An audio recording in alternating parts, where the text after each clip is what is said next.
Bismillahirrahmanirrahim.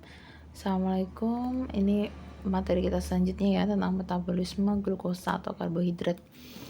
Jadi metabolisme itu adalah perubahan statusnya kimia dalam tubuh kita di dalam sel ya. Metabolisme ada dua, katabolisme dan anabolisme. Masih ingat? Anabolisme itu dari yang sederhana menjadi kompleks. Nah, beda dengan katabolisme yang kompleks menjadi sederhana. Kebalikannya. Nah, ada istilah senyawa amfibolik ya, sebelumnya kita juga udah belajar senyawa yang bisa dirubah menjadi, atau senyawa intermediate yang bisa dirubah menjadi suatu senyawa yang baru ya. Seperti itu. Nah, ini contoh, ini adalah maksudnya dari senyawa kompleks dan sederhana itu bagaimana sih Bu? Ini ya.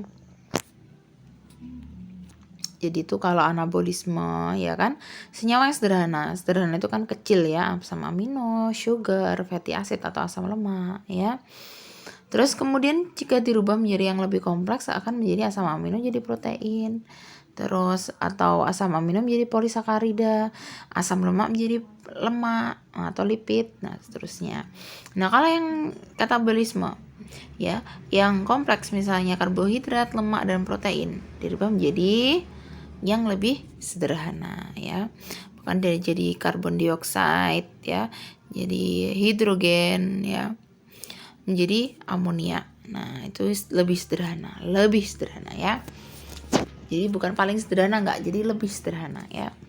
Kemudian glukosa itu dari diet kita sehari-hari atau makan kita. Diet itu dalam bahasa medis adalah makan. Beda dengan diet yang artis Korea, diet menurunkan berat badan. Enggak, diet itu makan ya.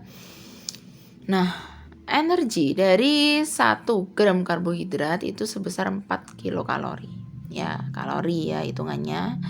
Nah, karbohidrat yang dioksidasi, pembakaran karbohidrat itu akan digunakan untuk fungsi nafas ya, kontraksi jantung dan semua aktivitas tubuh kita. Nah, ini dia ya pembagian dari glukosa ya. Ada monosakarida yang paling sederhana. Kemudian ada yang lebih kompleks disakarida ya. Ada gula, ada 2, di itu 2 cincin glukosanya. Kemudian polisakarida, ada kumpulan dari banyak monosakarida. Monosakarida itu ada 3, yaitu guru, galak, frustasi. Guru glukosa, galak galaktosa, frustasi fruktosa. Jadi ada 3 bentukan monosakarida gula, yaitu glukosa, fruktosa, dan galaktosa. Kalau kemudian disakarida itu ada 2 monosakarida. Maksudnya gimana?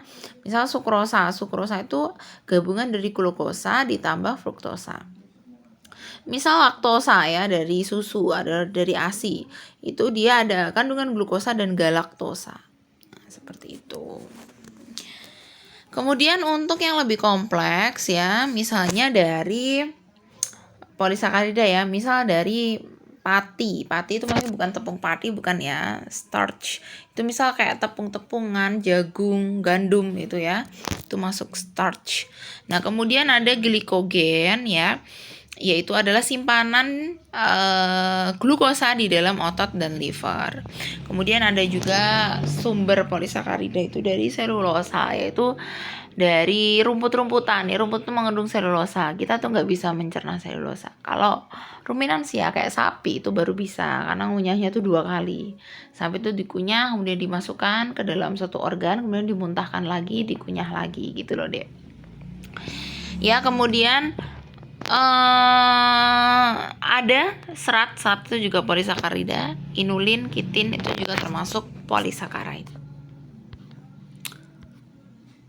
Ya, ini ya, tadi ini belum disinggung, bentuk atau rumus sederhana dari gula adalah C6H12O6. Nah, pasti kalian sering dengar ya, hasil itu loh, fotosintesis ya, C6H12O6 ya. Bahannya adalah glukosa itu sendiri.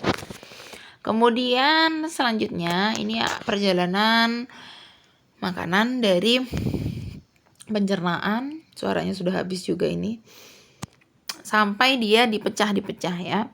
Jadi dari makanan starch kemudian masuk ke dalam mouth ya, dipecah oleh enzim amilase di dalam saliva atau di dalam air liur.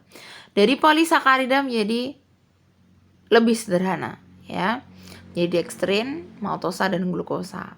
Dextrin dipecah menjadi maltosa, laktosa, sukrosa dan seterusnya ya. Kemudian dipecah dia akan menjadi monosakarat berupa glukosa dan glukosa dan galaktosa, glukosa dan fruktosa dan seterusnya. Sehingga kalau dia kecil, dia sederhana ya.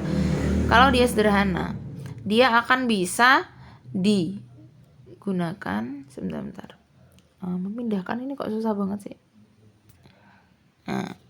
Maka dia akan bisa dimasukkan ke dalam blood stream ya, di aliran darah. Jadi dia dipecah itu gunanya untuk apa? Supaya bisa disalurkan ke dalam peredaran ya. Metabolisme karbohidrat itu nanti ya ada beberapa proses.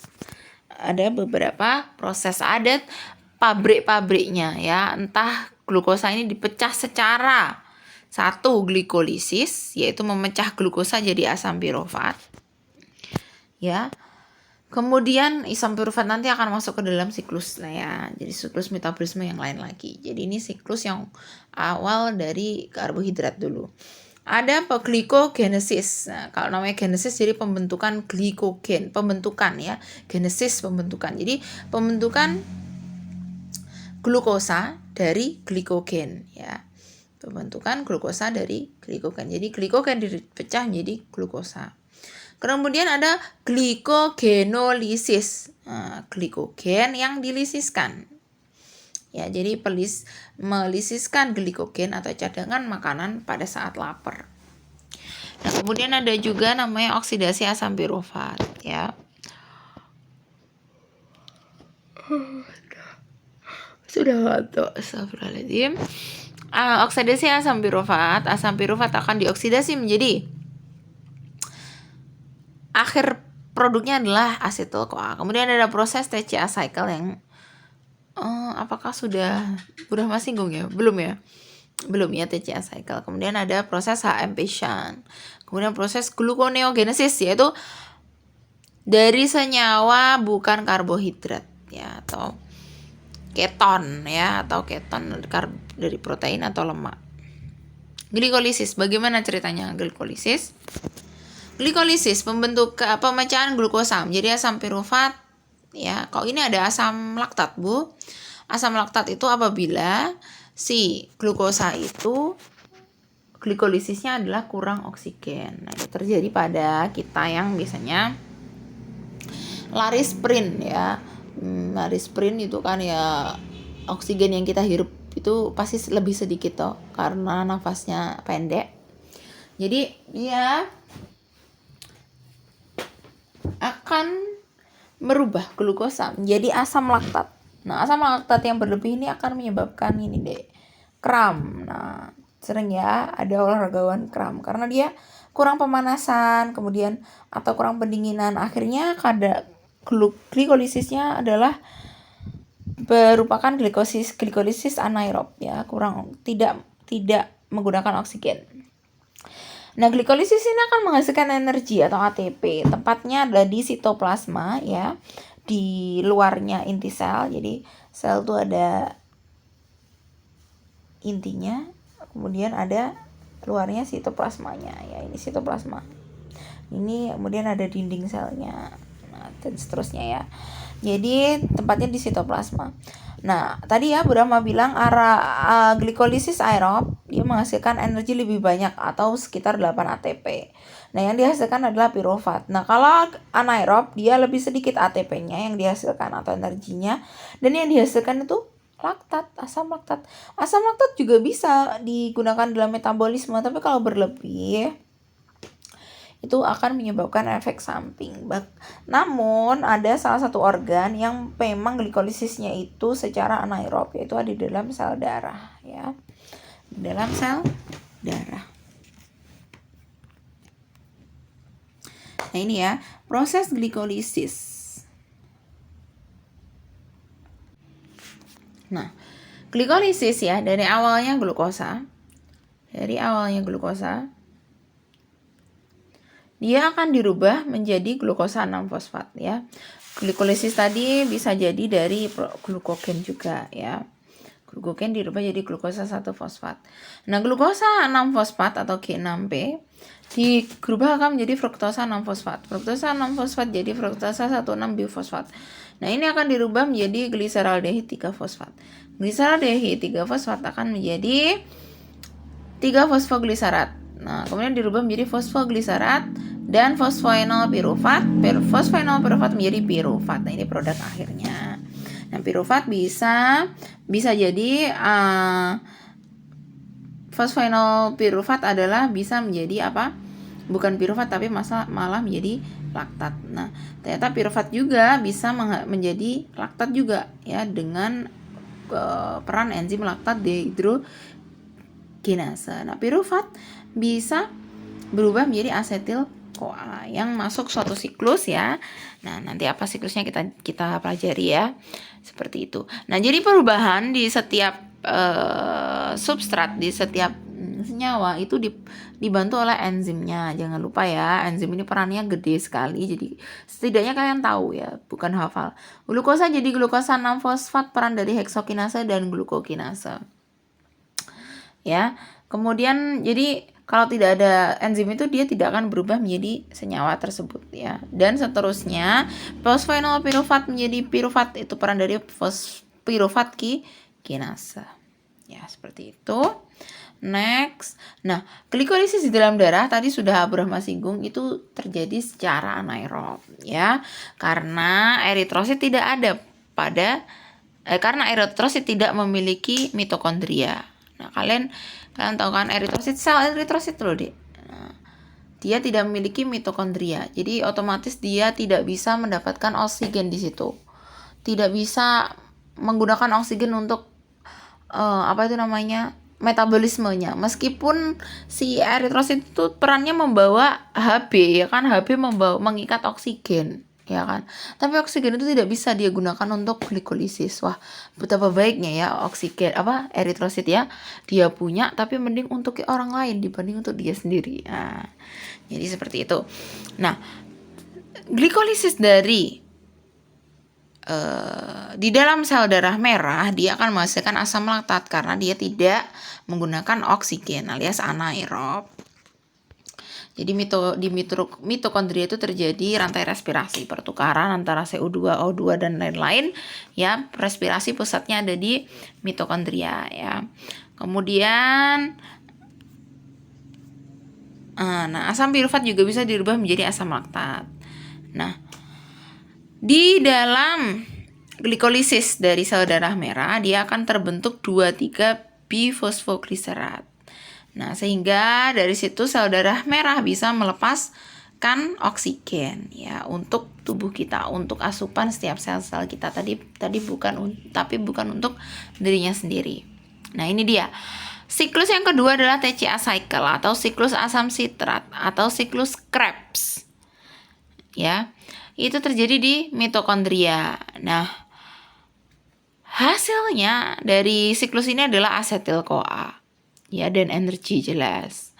Nah, ini TCA cycle merupakan lintasan bersama dari lipid atau lemak, karbohidrat dan protein untuk oksidasinya ya. Jadi jalur ini tidak. Jadi kalau tol cuma mobil doang. Nah, kalau ini bisa semuanya.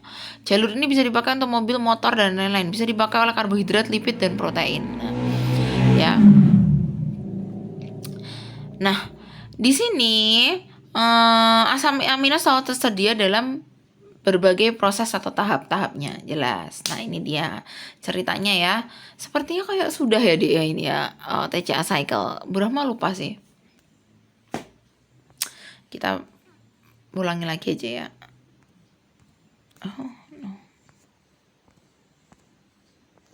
Ya. Jadi tadi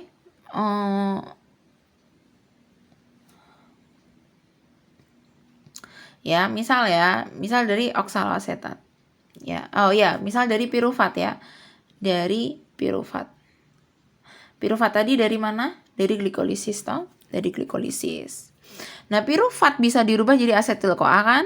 Tapi juga bisa masuk menjadi oksaloasetat. Nah, oksaloasetat bisa berubah jadi fosfoenolpirufat dan bisa menjadi glukosa. Nah, namun kalau diproses dulu di dalam siklus TCA cycle, oksaloasetat akan menjadi sitrat. Nah, ini menjadi sitrat, panahnya ke sini. Asam sitrat, isositrat, alfa ketoglutarat, suksinil-CoA, suksinat fumarat, malat. Nah, ini zat-zatnya yang dirubah. Nah, di dalam setiap perubahan itu ya bisa juga digunakan asam amino yang lain. Jadi misal kalau ada arginin, histin, prolin, ya udah dia akan menjadi alfa ketoglutarat, masuk langsung menjadi suksinil-CoA dan seterusnya ya. Dan seterusnya. Ya, kalian bisa baca sendiri ya. Fenilalanin, tirosin ya bisa menjadi fumarat. Ya, dan seterusnya. Nah, kemudian produk yang akhirnya terjadi yang akhirnya terbentuk adalah si glukosa ini ya. Jadi TCA cycle ya itu menghasilkan glukosa untuk energi sel-sel kita. Nah, ini ya produknya ya, glukosa.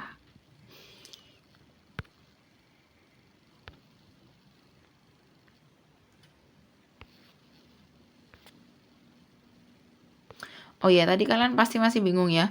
Loh Bu, glukosa tadi kan bisa dibentuk dari glikolisis. Nah, iya tadi kan Bu Rama cerita ya.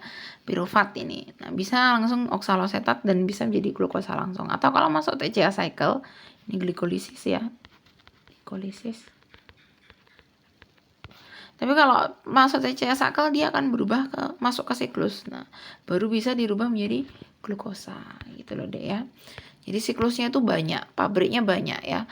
Maksudnya gini, pabrik beras tidak hanya satu. Nah, ada yang dekat rumah kita, ada yang jauh dari rumah kita. Nah, terserah. Kadang juga kepengen yang dekat, pengen yang jauh. Nah, itu juga glukosa itu pabriknya juga banyak. Dari glikolisis, gluconeogenesis, kemudian dari TCA cycle dan HM Passion. Nah, ini dia. Glikogen. Nah, glikogen itu merupakan cadangan energi di dalam tubuh ya, terutama dalam hepar dan otot. Jadi itu kalau glukosa berlebih deh, itu akan disimpan berupa glikogen. Nah, glikogen ini kan suatu saat pasti dibutuhkan ya, atau tidak disimpan terus. Duit itu nggak terus disimpan, selalu dipakai juga. Nah, itu melalui proses glikogenesis dan glikogenolysis. Nah, glikogenesis apabila habis makan ya kita santai. Kemudian terjadi sintesis glikogen dari glukosa ya, jelas. Jadi pembentukan glikogen dari glukosa ya. Pembentukan glikogen menjadi glukosa. Nah, kemudian kalau glikogenolysis dia malah memecah si glikogen ya, yaitu pada orang yang puasa ya. Kita udah nggak makan, otomatis cadangannya glikogen, ya udah yang dipecah adalah si glikogen itu sendiri ya. Artinya gini deh, paling mudah namanya juga genesis ya. Genesis berarti pembentukan glikogen. Glikogen ini akan disimpan di dalam hati atau otot ya, dalam otot. Nah, suatu saat ketika kita puasa akan digunakan proses namanya glikogenolysis ya, dipecah si glikogennya ya menjadi produk yaitu glukosa. Jadi glukosa bisa berubah jadi glikogen bisa berubah jadi glukosa gitu loh ya. Pembentukan glikogen dari glukosa namanya glikogenesis. Pemecahan glukosa menjadi glikogen ya. Pemecahan glikogen menjadi glukosa adalah glikogenolysis. Namun kita puasa 12 jam ya. 12 jam. Kalau 18 jam cadangan di dalam hepar akan habis. Jadi bisa dibayangkan yang puasa di kutub utara itu betapa laparnya, perjuangannya gede ya. Nah, kalau di otot jarang kehabisan ya, di otot jarang kehabisan, namun yang glikogen yang ada di dalam otot itu tidak bisa di supply, tidak bisa ditransfer ke semua organ. Kalau dari hepar bisa ya. Sayangnya seperti itu. Nah, ini metabolisme pathway dari si glikogen. Ya. Jadi glikogen ya, ini tadi glikogen. Cadangan kita adalah glikogen. Glikogen dirubah menjadi glukosa 1-fosfat.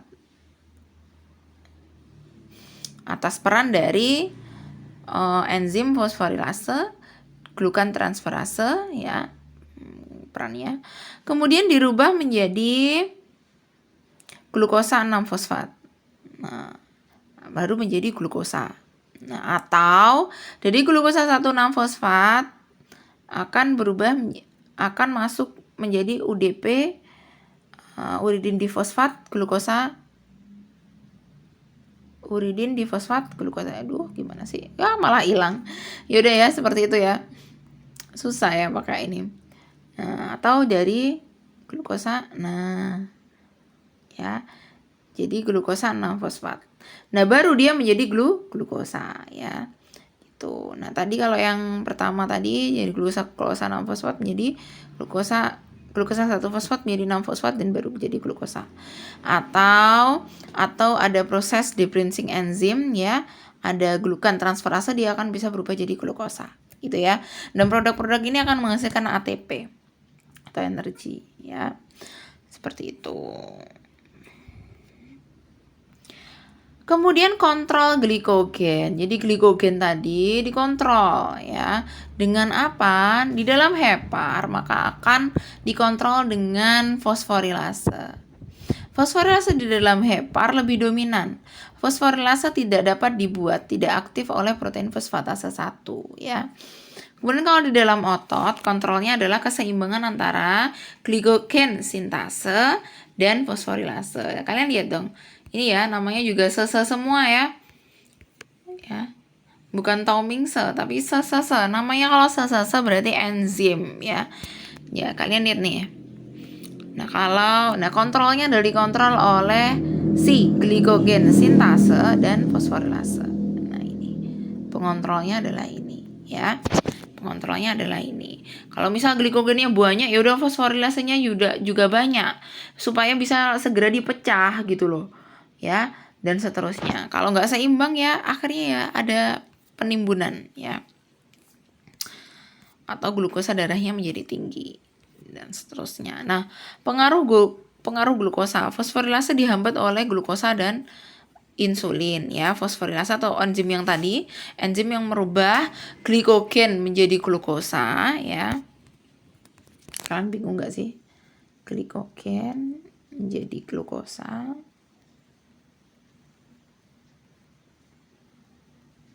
Ini perannya adalah enzim fosforilase. Dihambat oleh insulin dan glukosa itu sendiri ya. Jadi dihambat oleh hormon insulin.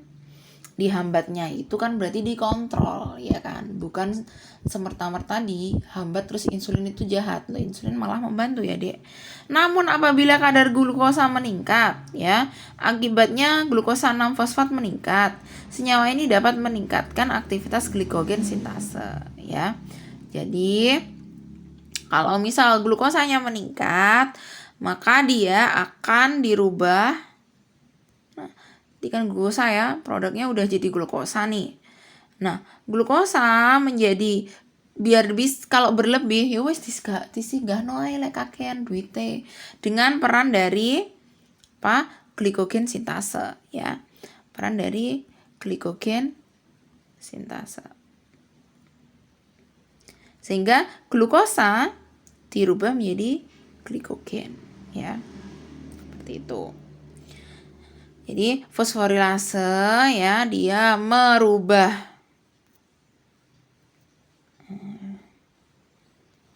gli menjadi glu, itu peran fosforilase. Kalau glu menjadi gli untuk disimpan karena glukosanya kebanyakan, itu adalah peran dari glikogen sintase. Seperti itu ya, ini diingat-ingat ya.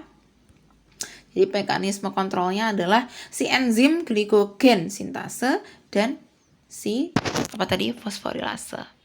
Nah, ini contoh-contohnya ya, sekilas ada kelainan glikogen atau kelainan penimbunan glikogen karena gangguan pada enzim-enzimnya ya. Ada tipe 1, tipe 5, tipe 4 ya. Dan seterusnya, kalian bisa baca sendiri. Ya, nah, kalau di video agak panjang ya, kalau diterangkan ya, insya Allah akan lebih cukup waktunya ya, kelainan penimbunan glikogen. Kemudian gluconeogenesis. Nah, glukogen adalah senyawa non karbo yang bisa digunakan untuk dirubah menjadi glukosa ya. Genesis pembentukan ya. Jadi gluconeo itu adalah suatu senyawa non karbo ya, misal lemak, protein ya, atau senyawa amfibolik ya, itu maka akan bisa dirubah menjadi glukosa. Saking kepepet, saking luap glukosa di dalam hepar habis, glukosanya ndak ada asupan, ya udah dia pecah protein atau lemak menjadi glukosa. Nah, apalagi otak itu mutlak memerlukan memerlukan glukosa. Kalau enggak ngantuk, seperti Bu Rahma sekarang ngantuk, kurang oksigen, kurang asupan gula ke otak ya. Di otot dapat dipakai sebagai substrat tanpa oksigen. Ya, di sel darah merah hanya bisa memakai glukosa. Dan dalam payudara itu akan dirubah menjadi laktosa ya. Karena kan susu itu mengandung laktosa ya. Apa tadi? Lanjut. Tentang gluconeogenesis. Ya, glukagon. Peningkatan glikogen dan gluconeogenesis maka akan mengaktifkan enzim adenyl siklase dan meningkatkan cam pada intraseluler di hepar, sehingga mengaktifkan fosforilasi sehingga akan memecah glikogen. Intinya gini deh, kalau ya glikogenosisnya tinggi alias kelaparan banget ya, dia akan memecah glikogen ya, seperti itu. Nah, glukagon ini ya adalah senyawa non glukosa ya, yang bisa dipecah menjadi glukosa itu sendiri. Dengan adanya glukagon maka gluconeogenesis akan meningkat. Jelas ya. Ya, seperti itu tadi ceritanya. Kemudian ini ada selanjutnya ya, tentang uronic acid pathway atau glucuronic pathway. Ini suatu siklus yang lain ya deh ya. Ini suatu siklus yang lain. Nanti kita bicara tentang HMP-SHAN ya. Nah, kalian masih ingat kan glukosa itu dirubah menjadi glukosa 6-fosfat ya pada proses glikolisis gitu. Nah, glukosa 6-fosfat dirubah menjadi glukosa 1-fosfat. Glukosa 1-fosfat bisa masuk ke suatu siklus namanya uronic acid pathway atau glucuronic pathway ya. Ya, jadi uridin di fosfat glukosa ya menjadi uridin glucuronic acid, kemudian menjadi glucuronic acid. Nah, glucuronic acid menjadi glucuronic acid. Nah, kalau pada primata atau pada kita, maka dia tidak akan ikut ke jalur yang ini, tapi jalur yang ini. Dia akan menjadi xylitol ya, menjadi xylitol, kemudian D-selulosa. Nah, D-selulosa ini adalah bahan untuk HMP-SHAN. HMP-SHAN itu apa, nanti kita belajar ya. Bahan HMP-SHAN. Lah, kalau pada misal burung ya, unggas ya, Gluconic acid ini ya akan dirubah menjadi gulolakton. Nah, kemudian dirubah menjadi L-gulolakton keto. Kemudian dirubah menjadi ascorbic acid alias dia vitamin C ya. Jadi contohnya misal unggas atau burung itu bisa produksi vitamin C sendiri. Kalau kita enggak bisa, tapi kita bisa produksi vitamin yang lain ya. Misal vitamin D ya, karena bahannya adalah vitamin D3 dari matahari. Kemudian vitamin B dari Escherichia coli ya. Dan seterusnya. Lanjut, kemudian kita masuk ke HMP-san. HMP-san tadi kan bahannya dari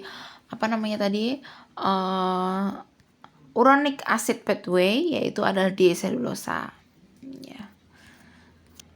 Nah, hexose monofosfat shan atau pentosa fosfat pathway atau oksidasi glukosa yang perfect, yang sempurna. Jadi kalau glukosa udah masuk ke siklus ini dikatakan dia sempurna ya. Seperti itu. Kalau misalnya menurut orang ya, kalau cewek bisa masak cantik, pinter, itu sempurna. Nah, kayak glukosa, bisa glikolisis, bisa TCA cycle, bisa HMP-san, dikatakan dia sempurna. Fungsinya adalah dia menghasilkan NADPH dan menghasilkan ribosa 5-fosfat. Kamu masih ingat gak? Ribosa itu apa? Ribosa itu bahan untuk membentuk RNA. Nah, jadi ini berfungsi untuk apa? Sintesis protein. Jadi HMP-san itu berfungsi untuk pembentukan protein, ya kan? Semua terjadi di semua sel kecuali di otot. Kemudian untuk sintesis asam lemak, TG, steroid dan asam amino. Nah, ini termasuk lemak semua ya, asam lemak, TG, steroid, jenis lemak, dan mensintesis asam amino. Nah, intinya di situ terjadi pembentukan ribosa 5-fosfat. Nah, ribosa 5-fosfat akan dirubah menjadi asam nukleat ya. Asam nukleat yang berfungsi dalam pembentukan RNA. RNA menjadi protein menjadi DNA dan seterusnya sampai ke teori dogma sentral ya. Jadi intinya HMP-san itu adalah menghasilkan bahan untuk masuk ke sintesis protein, sehingga kalian bisa punya hormon, enzim, kemudian protein yang lain ya, albumin, imunoglobulin, daya tahan tubuh. Nah, seperti itu. Kemudian ada lagi metabolisme fruktosa. Tadi kan glukosa itu glikolisis ya kan, kemudian TCA cycle. Kalau fruktosa ya opo ya? Kalau fruktosa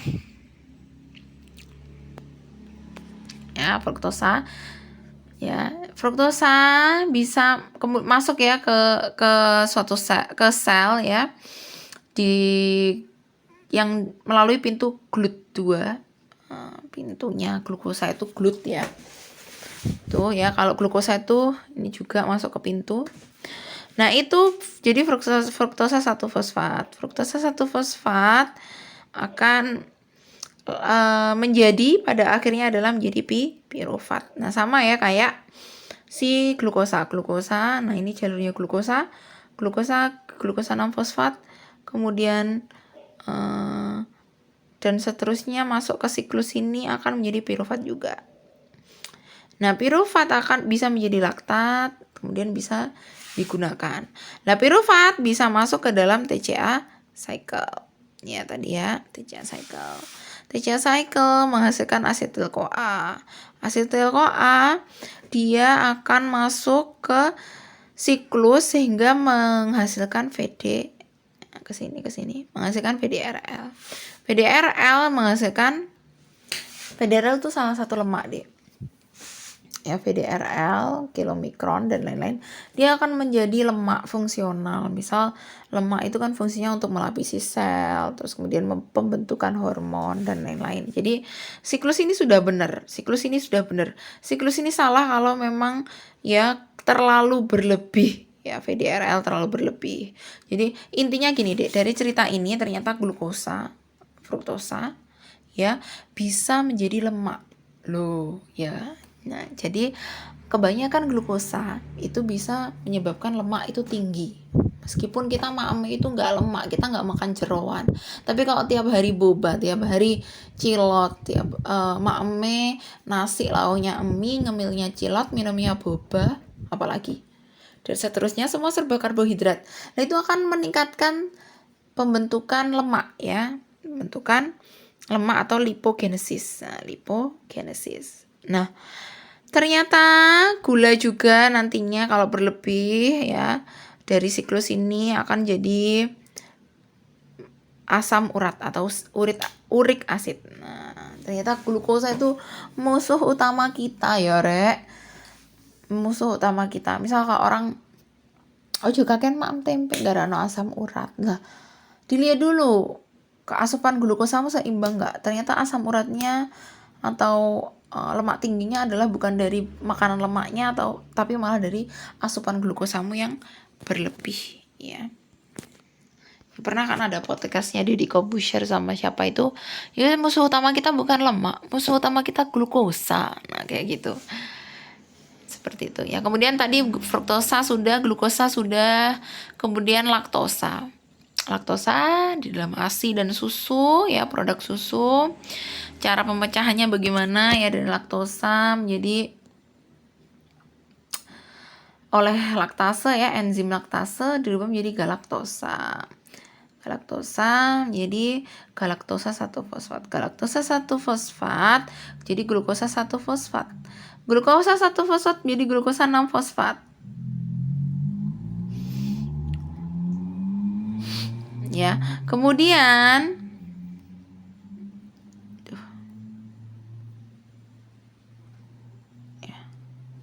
kok gini sih? Oh, tidak hilang ya. Nah, kemudian ya laktosa tadi kan gabungan dari glukosa dan galaktosa ya. Jadi dia nantinya akan masuk, kalau si glukosanya masuk ke siklus glikolisis ya, glukosa 6 fosfat ya. Glukosa 3 fosfat sampai masuk ke siklus glikolisis. Tapi kalau dia yang dirubah jadi galaktosa, dia akan masuk ke siklus ini, galaktosa 1 fosfat, glukosa 1 fosfat. Nah, ini glukosa 1 fosfat bisa masuk ke siklus glikolisis atau masuk ke siklus uridyl fosfat galaktosa ya, seperti ini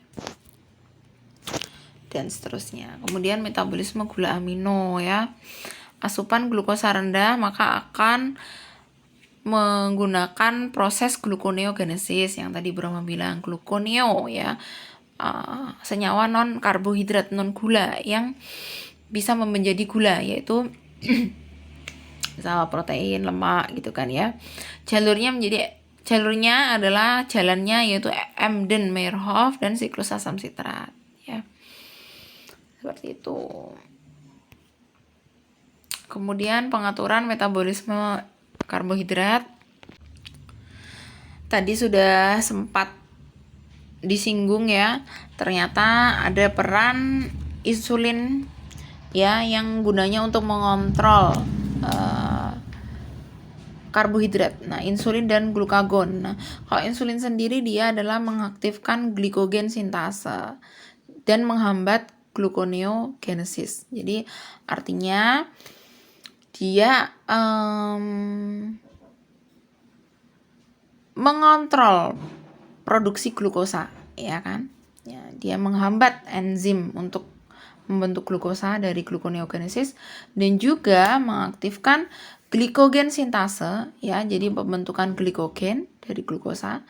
Wis iki wis cukup dadi glikogen ae. Nah, itu perannya insulin, ya kan? Ya. Atau perannya glikogen sintase yang diaktifkan oleh insulin.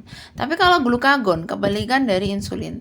Dia justru mendorong enzim gluconeogenesis untuk membentuk glukosa dari non gula ya. Mengaktifkan pabrik gluconeogenesis. Ayo gendang produksi glukosa ya, itu. Kemudian dia tapi menekan pirufat kinase ya. Dan meningkatkan glikolisis ya. Nah, ini Berarti perannya adalah berkebalikan dengan si insulin. Insulin menghambat wes glukosane wes kakean. Kalau glukagon, ayo produksi terus. Nah, seperti itu. Ya, jadi mereka itu saling membantu, saling mengontrol sebenarnya ya. Tapi kalau tidak seimbang, misal orang DM ya, insulinnya terendah atau insulinnya tidak ada atau insulinnya ada tapi sel kita tidak merespon. Nah, itu akhirnya akan glukosanya tinggi terus ya kan, glikolisis terus. Nah, seperti itu. Kemudian ada proses metabolit karbohidrat ya, dimana dia akan menghambat glikolisis dan asetil-CoA sehingga menghambat pirufat. Kemudian ada peran enzim fruktosa 2,6 bifosfatase ya. Dia akan malah sebaliknya ya dari metabolit karbohidrat ya, contohnya si ATP, sitrat ya, dari hasil itu loh Dek, dari hasil TCA cycle, dari hasil glikolisis tadi kan ada ATP ya, ATP, sitrat. Nah, itu metabolit karbohidrat, metabolit itu hasil dari metabolisme, itu akan menghambat si glikolisis. Tapi kalau fruktosa 6 fosfat malah merangsang glikolisis. Jadi ini ya yang saling berpasangan ya, saling berpasangan fungsinya maksudnya ya. Ini ada metabolit karbohidrat dan fruktosa 26 bifosfatase. Satunya merangsang, satunya menghambat. Insulin juga dan glukagon. Satunya mengsedih. Satunya menghambat, satunya membentuk ya glukosa itu sendiri ya. Kemudian pengaturan glukosa dalam darah tadi sudah disinggung juga ya, dari absorpsi glukosa oleh usus ya, dari proses gluconeogenesis dan glycogenolisis ya. Jadi mereka harus seimbang ya. Kemudian kalau terlalu, maka glukosa di dalam darah akan meningkat. Jadi gini loh Dek ceritanya tuh ya, ceritanya ini kan sel ya, sel kita. Kemudian ada aliran darah. Nah, kalau glukosa itu, nah terus kemudian ada insulin. Insulin tuh ini ya, misal ini ada insulin. Ini sel. Nah, kemudian membawa glukosa.